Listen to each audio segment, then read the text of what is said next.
മിശിഹായിൽ സ്നേഹമുള്ളവരെ, ആരാധനക്രമ മത്സരം നോമ്പുകാലം 5-ാം വെള്ളിയാഴ്ചയാണ് നമ്മൾ ഇന്ന് എത്തി നിൽക്കുക.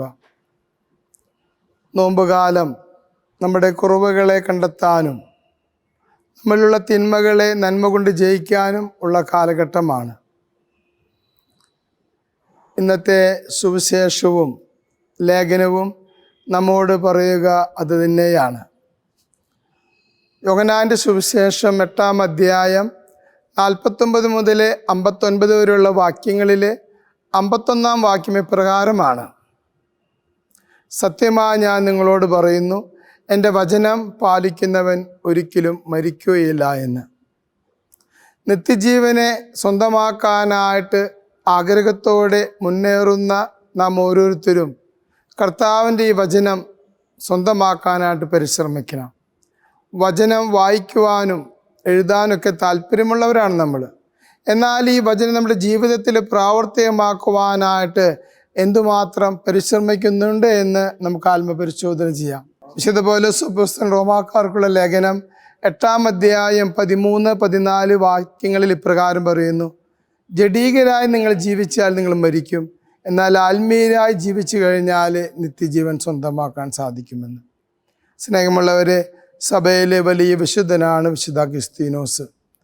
ജഡീകമായി ജീവിച്ച മനുഷ്യൻ എടുത്ത് വായിക്കുക എന്നുള്ള ഉൾപ്രേരണ അനുസരിച്ച് വായിച്ചപ്പോൾ കിട്ടിയത് ഈ റോമാക്കാർക്ക് എഴുതിയ ലേഖനം 8-ാം അധ്യായം 13-14 വാക്യങ്ങളാണ്. തൻ്റെ ജീവിതത്തെ മാറ്റിമറിച്ചുകൊണ്ട് ഒരു വൈദികനായി, മെത്രാനായി, സഭയുടെ വേദപാരംഗതനായി തീരുവാനായിട്ട് സാധിച്ചത് ഈ വചനത്തിൽ ജീവിക്കുവാനായിട്ട് തയ്യാറെടുത്തുകൊണ്ടാണ്.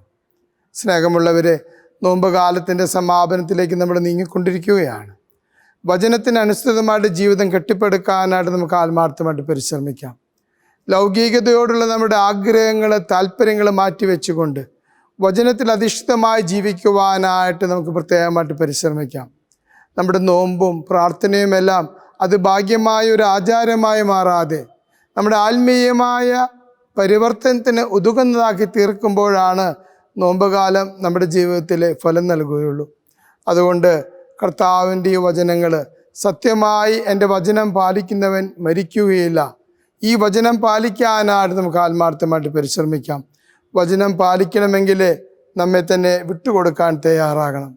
വചനം വായിക്കാൻ നമുക്ക് താല്പര്യമാണ്, എഴുതാൻ താല്പര്യമാണ്. എന്ന് ജീവിക്കുമ്പോൾ നമ്മൾ ഒത്തിരിയേറെ കാര്യങ്ങൾ നമ്മിൽ നിന്നും വിട്ടുകളയാനായിട്ടുണ്ട്, കുറേ കാര്യങ്ങൾ മാറ്റേണ്ടതായിട്ടുണ്ട്. അതാണ് നമ്മൾ ആഗ്രഹിക്കാത്തത്, നമുക്ക് സാധിക്കാത്തത്. ആ ധനികനായ യുവാവ് യേശുവിനെ അനുഗമിച്ചുകൊണ്ട് അവൻ ദുഃഖിതനായി പോകാൻ കാരണം അവൻ വളരെ സമ്പത്തുണ്ടായിരുന്നു. സമ്പത്ത് വിട്ടുകൊടുക്കുവാനായിട്ട് അവൻ തയ്യാറാകാത്തതുകൊണ്ടാണ് അവന് ദുഃഖിതനായി പോകേണ്ടി വന്നത്. ഈ നോമ്പ് കാലത്തിൽ ഈ വചനങ്ങൾ നമ്മുടെ ജീവിതത്തിലേക്ക് പ്രാവർത്തികമാക്കുമ്പോൾ നാം വിട്ടുകൊടുക്കേണ്ട കാര്യങ്ങൾ വിട്ടുകൊടുക്കാനായിട്ട്, വചനത്തിനനുസൃതമായി ജീവിക്കാനായിട്ട് നമുക്ക് ആത്മാർത്ഥമായിട്ട് പരിശ്രമിക്കാം.